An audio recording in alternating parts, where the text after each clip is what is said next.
So,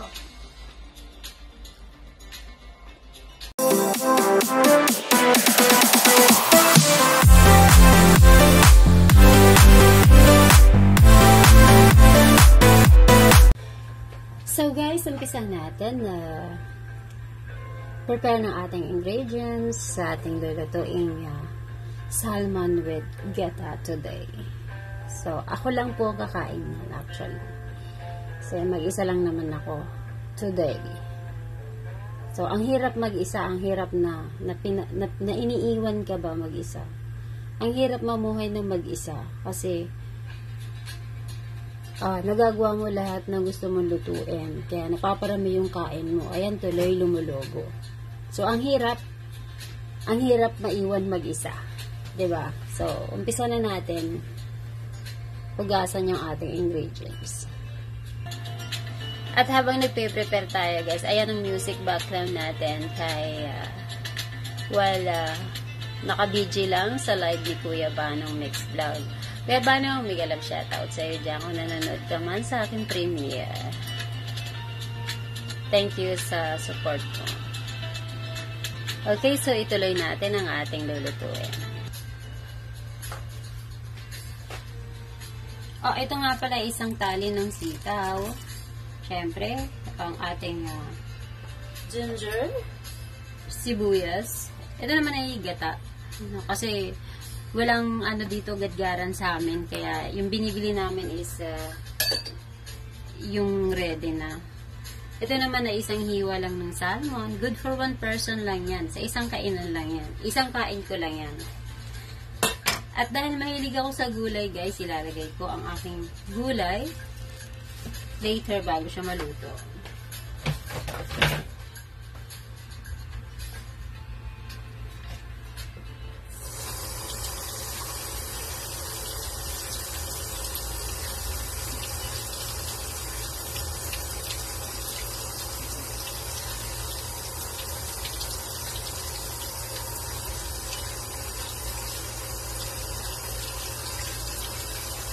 Kung napapansin nyo, guys, mostly na niluluto ko isda kasi mahilig lang talaga ako sa isda at gulay. So, hindi ako masyado mahilig sa karne kasi. Mas bet ko kasi kumain ng gulay at isda, yun lang, kaysa karne.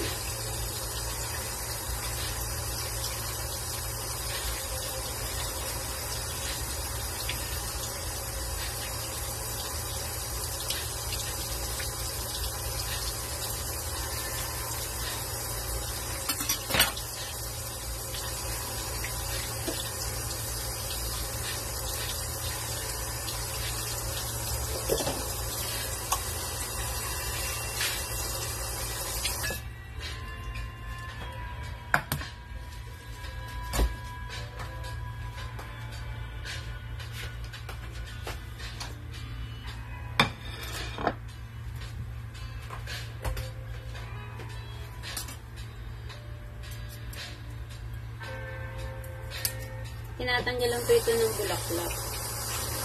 Pero pwede namang hindi sa gusto kumain.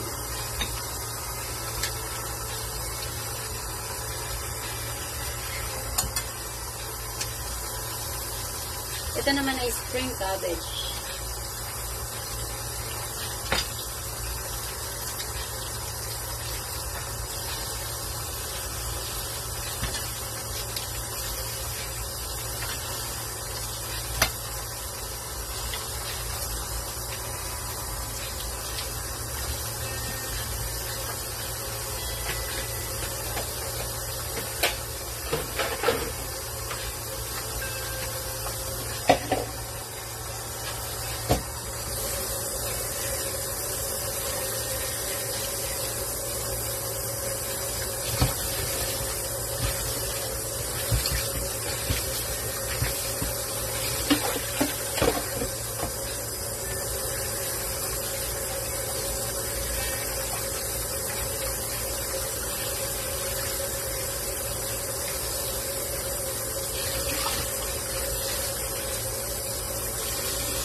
dinadamihan ko siya ng gulay kasi minsan pinapapak ko lang kasi, hindi minsan. Mahilig kasi ako magpapak ng lutong gulay. Kaya mas gusto ko pag nagulay, marami. Minsan ginagawa kong tea time yung gulay.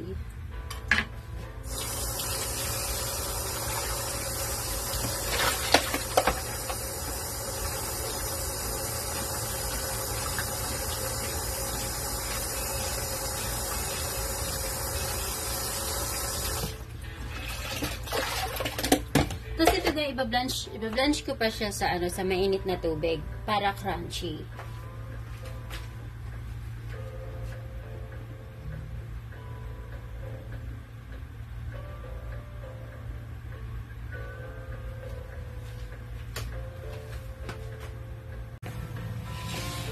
So, yan, may pinakulo na akong tubig dyan. Ilalagay ko lang yung sita dito sa blend. Maganda kasi pag pinakuluan siya, saglit, tapos hugasan mo siya sa malamig na tubig. Tapos pag niluto mo siya, kahit medyo siya, maluto ng kaunti, ay ma-overcook ng kaunti ba? Crunchy pa rin. Kumpara sa yung dinadirect mo lang siya kasi hindi siya crunchy, malata. So, ang pangit. Pero depende naman po sa panlasa nyo o sa text, sa nyo, sa gusto nyo, kung gusto nyo ng gano'n.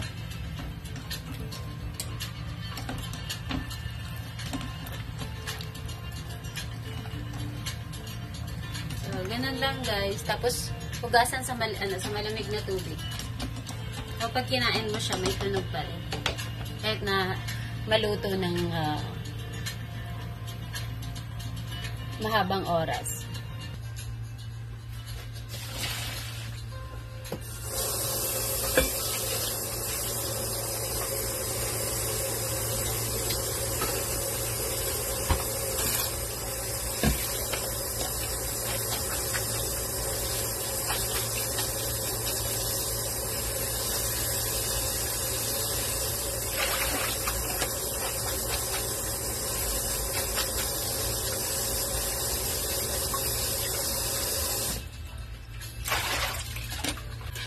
Yung ating salmon po pala, ipiprito muna.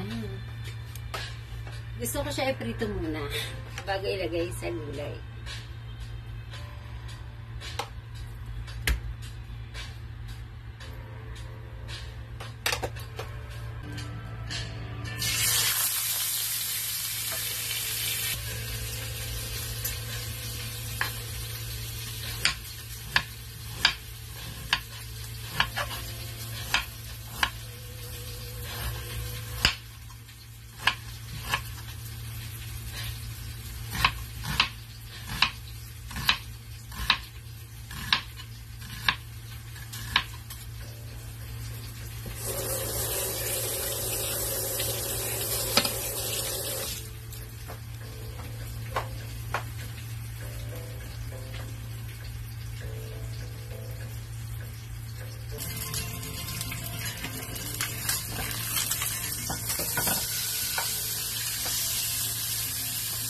At habang naniprito natin ang ating gulay, umpisahan naman natin sa paggisa ng sibuyas at ginger.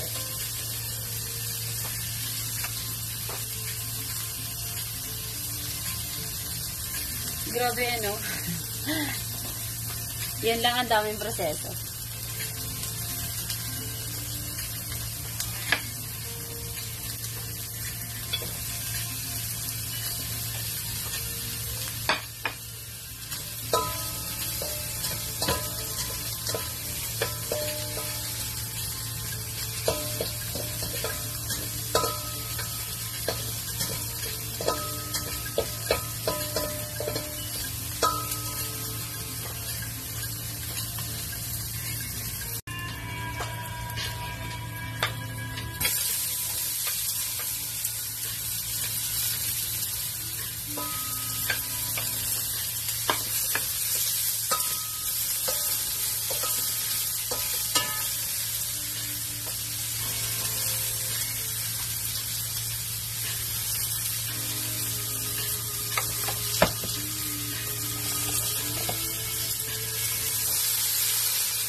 lagyan natin guys ng fish soy sauce. Yes, fish soy sauce.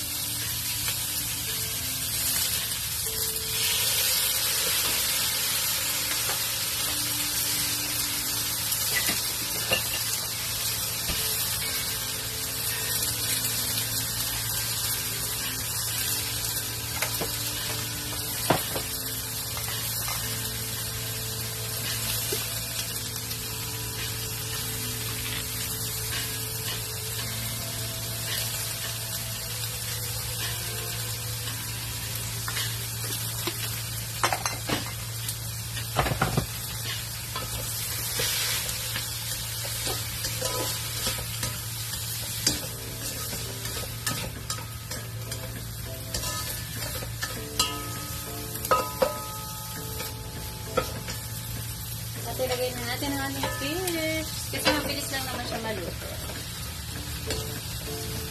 O, diba? Siyempre, lagyan na natin ang ating gata.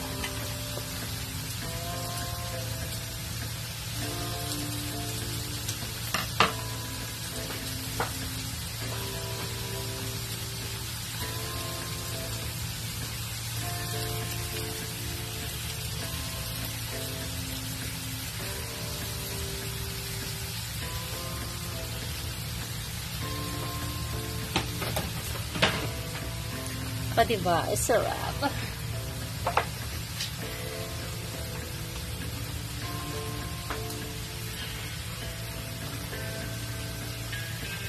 And additional ko lang guys ng kaunting tubig kasi masyadong malapot yung gata.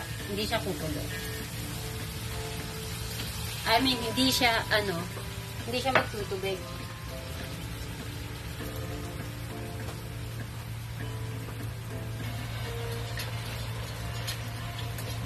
Atin lang takpan saglit guys. Kasi nilagay ko na lahat ng gulay. Mga 2 to 3 minutes lang naman siya. Pakuluan.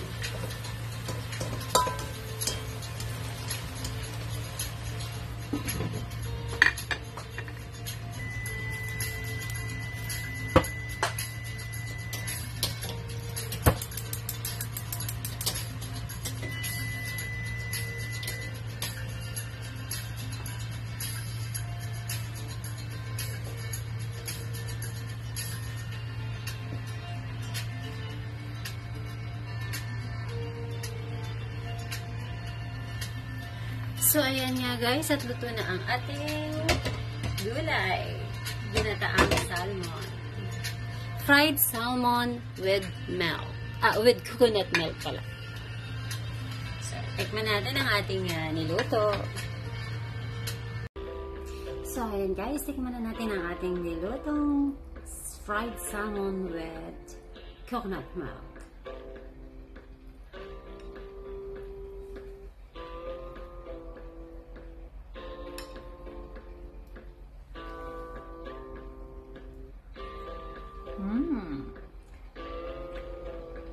Yummy.